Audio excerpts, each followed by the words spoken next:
You already know your brain does this. The spiral that starts from nothing, the 2 a.m. replay of conversations that ended 3 days ago. The way your mind can take one unanswered text and build an entire case for why someone is pulling away from you. You've Googled it, you've journaled about it, you've told yourself to stop. Probably 100 times. Here's the thing nobody tells you. The reason it keeps coming back has nothing to do with your thoughts. Every advice you've been given about catastrophic thinking is aimed at the wrong target. Once I show you what's actually driving the loop, the thing underneath the thought, you're going to understand why nothing is stuck and what to do instead. Here's what's making it so exhausting to live with your catastrophic thinking. It's not just the nighttime spirals. It shows up before a presentation you've given 100 times. It shows up when a friend takes too long to reply and your brain starts building a case. It even shows up on the good days when things are genuinely fine and your brain decides that's the exact time to start looking for what might go wrong. People describe it in almost identical language, no matter where they're from. I catastrophize everything and it's driving me nuts. If that sentence landed a little too close to home, this video is for you. Most people spend years trying to think their way out of this, journaling, positive affirmations, telling themselves to be rational. It doesn't work.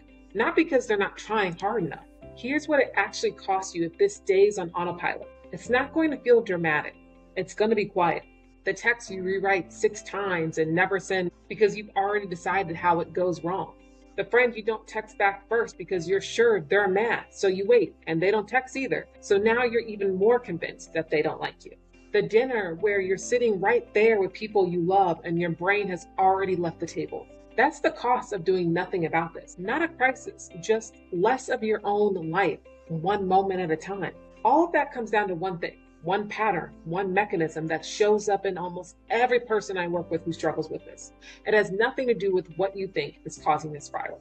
Once I show you what's actually driving the worst case loop, 2 things are going to happen. The way you've been managing this is going to make complete sense, and so will why it hasn't worked yet. So what is actually driving it? But first, hi and welcome to Block Out the Noise, a space to quiet the noise of anxiety, self-doubt, and overthinking. I'm Jessica Davis, licensed therapist, mindset coach, and the creator of the Courage Method. Take what helps, leave what doesn't.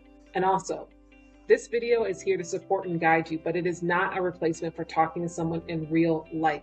If you're struggling with your mental health, please reach out to a therapist. And if you're in crisis, contact emergency services for a local helpline. You don't have to go through it alone. So here's what most people believe about catastrophic thinking, that it's a pessimism problem. That if you could just be more positive, more rational, more grateful, the worst case scenarios would stop showing up. That's not wrong, but it is incomplete. Your brain isn't making up worst case scenarios just because something's wrong with it. It's doing its job, the job it has done since the beginning of time, keeping you alive. So it's actually scanning your surroundings, your relationships, your future, looking for anything that could hurt you. When it finds something or even just thinks it might, it sounds the alarm loudly over and over. Think of it like a fire alarm that goes off every time you make toast. The alarm isn't necessarily broken, right? It's doing exactly what it was built to do. It just can't tell the difference between burnt bread and an actual fire. So it treats both like emergencies. Your brain is that alarm. It can't tell the difference between a real threat and an unanswered text from someone you care about, between an actual emergency and your boss pausing too long before replying, or a look on a family member's face that you can't quite read. So instead of hearing what someone actually said, you start reading their expression for something that isn't there. Same alarm every time.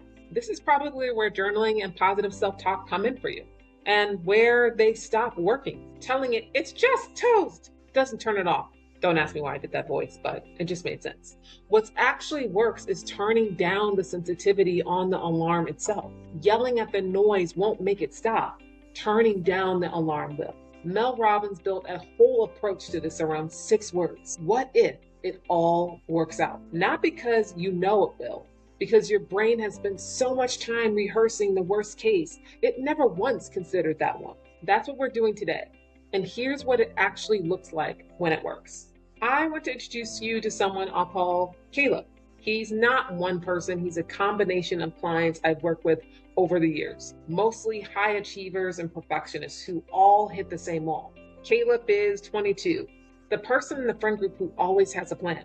always has an answer, always seems like he has it together. He's composed, reliable, the one people come to when things go sideways. Underneath that, though, Caleb hasn't had a full night's sleep in 4 months. Every time he sends an important email, he spends the next 2 hours replaying it, looking for the sentence that might have landed wrong. Every time his boss doesn't get back to him in a reasonable amount of time, his brain has already built the whole story. He's about to get fired. He's about to lose everything he's worked for. Every time that spiral starts, Caleb does what works. He over-prepares. He researches everything twice. For about an hour, the anxiety quiets, except the bar keeps moving. The relief never lasts. Brene Brown has a line I think about with clients like Caleb. Perfectionism is a defense move. The belief that if we do things perfectly and look perfect, we can avoid the pain of blame, judgment, and shame. Caleb's over-preparing isn't him being extra responsible. It's armor. He isn't catastrophizing because he's weak or irrational. He's running a coping strategy his nervous system learned a long time ago. If I can just get ahead of every possible threat, I'll be safe. It used to work all the time, but now it's like a prison. Here's the part that keeps him in it. Somewhere along the way, the alarm started to feel like it's part of who he is. If it stopped going off, some part of him is scared of what it would mean. Will he get lazy? Will he stop being motivated? Will he turn into someone he doesn't recognize? I've seen that exact fear in almost every high achiever I've worked with, and it's backwards. Take the constant alarm away, and people don't fall apart. They think more clearly, they prioritize better, they stop running themselves into the ground. They get more motivated, not less. It's just hard to believe that when the alarm is the only operating system your brain has really ever known. That prison isn't random. There are 3 things keeping the door locked. Notice which one hits closest to home for you. The first is the negativity bias. Your brain pays way more attention to negative information than positive information. That's just how brains come built. Think about the news. Turn on any news channel and watch how much airtime the bad stories get compared to the good ones. That's not accidental.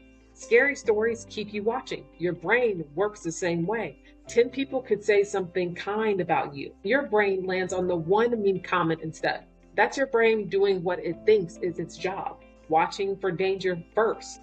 It just hasn't learned yet how to tell a real danger from a small thing that isn't actually a big deal. For some of you, there's a second thing layered on top of the first one, the high alert mode. The alarm system gets turned up louder than it needs to be. Here's how that happens. If you grew up somewhere unpredictable, maybe you had to stay on alert to avoid conflict, or things going wrong caught you off guard a lot. Your brain learned to stay on high alert all the time. That's your brain trying to protect you the best way it knows how. But the problem is your brain doesn't automatically turn the volume back down when your life got safer. It keeps running that same level even when there's nothing to be afraid of anymore. I see this all the time in my practice. Someone's life is genuinely better than it used to be, and their anxiety hasn't caught up yet. Their body just hasn't gotten the message that it's safe now. So it keeps sounding the alarm out of the habit. This doesn't mean you're broken. It means the volume got turned up a long time ago for a good reason, and nobody ever showed how to turn it back down until now. There's a third thing. This is the reason the first 2 keep winning. The relief trap. Remember Caleb? Of course you do. The over-preparing, the researching everything twice. That's the relief trap. Every time you respond to a catastrophic thought by seeking reassurance, over-preparing, or avoiding the trigger, you get short-term relief. The relief teaches your brain the one thing. The threat was real and the strategy worked. So next time the brain escalates faster and demands the relief strategy sooner. Best-selling novelist Jodi Picoult put it well. Anxiety is like a rocking chair. It gives you something to do, but it doesn't get you very far. The relief trap is the upgraded version of the rocking chair. You research harder, you prepare more, and you rock faster. You're still in the same spot. The shift, and this one is the one that changes everything, is learning to sit with the discomfort of not running the relief strategy. Not because the anxiety isn't real, but because tolerating it, even briefly, teaches your nervous system the threat is survivable. You don't have to eliminate the worst case scenario thought. You have to stop treating it like an emergency that requires an immediate response. This is how the volume starts to turn down. I want to tell you how I know that's true. Not from a textbook, but from my own life. There's a specific situation in my own life where I felt like I had done something wrong. I still think I did something wrong. The worry took that one real thing and built a worst case scenario out of it. Not just the mistake itself, everything that could unravel from it. I was up at 2, 3 in the morning, running through how bad it could get, certain it was about to get worse. It didn't get worse though. It rarely ever does. Not the way the 2 a.m. version of it plays out anyway. What actually brought me down that night wasn't arguing with the alarm. It was going back to who I am. Not my biggest mistake, but the whole picture. I tried my best. I made a genuine mistake I couldn't undo. But it doesn't change the fact that I'm someone who's trying to be a good person. Not a perfect person, not someone who never messes up, just someone working on herself every single day, trying to live a life that I can be proud of. Maya Angelou said something close to this once, describing how she made peace with her own past. You did what you knew how to do. And when you knew better, you did better. And hers, she says, when you know better, you do better. But I kind of like it that way anyway. Not that the mistake didn't happen, just that it doesn't get to be the whole story. That's what actually turned the volume down. Not fighting the alarm, remembering the whole picture of who I am, not just the worst 5 minutes of it. Think about it this way. The news amplifies the worst things that happen today and plays it out on a loop. We need to do the opposite. Amplify the truth of who you are the same way your brain amplifies the worst case scenario. Most of the time, it's not even close to the same size. Now, I know that some of you are thinking, this sounds right, but my anxiety is different. It's been this way my whole entire life. And I hear that. When something's been part of your experience for years, it genuinely feels like it's just who you are. That turned up alarm system is something you learned, even if you don't remember learning it. You can't just erase that, but you can learn something new on top of it. Something that changes how loud it runs. Not overnight, not perfectly, but it can change. Some of you are thinking, I don't have the energy for a whole framework right now. You don't need all of that either. You don't need to fix all 3 of those things today. Understanding though is what gives you an opportunity to change things. You don't have to solve the negativity bias, rewire high alert mode, and dismantle the relief trap by tonight.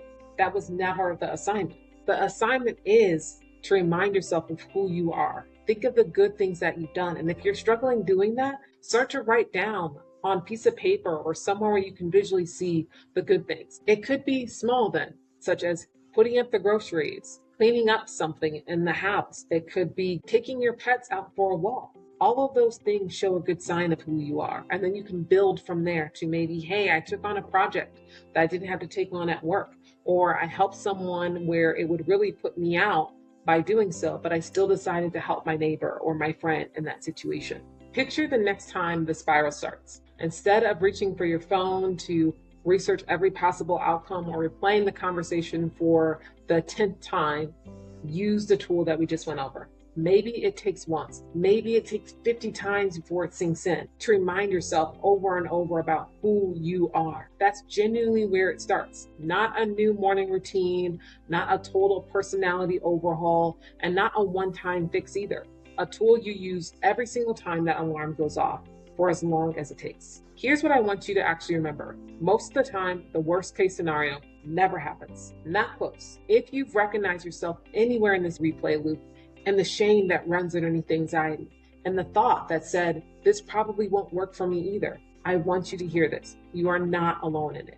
The fact that you're still trying to understand what's happening inside you, still watching a video about your own mental health, that's not weakness. That's one of the more courageous things a person can do. You don't have to have this all figured out. You just have to be willing to see it differently. You already did that by listening this far. Before you go, one question. Other 3 things we talked about today, the negativity bias, the high alert mode, or the relief trap, which one keeps your alarm the loudest right now? Drop it in the comments, even just the name. I read everyone. Also, if you can, watch the next video that helps you fight your anxiety. And please like and subscribe the channel. It would mean the absolute world to me for everyone that I get. It takes you seconds to do it, but it will mean the world to me. Thank you so much for listening. Until next time, keep moving forward, trust yourself, and never forget you have what it takes to block out the noise.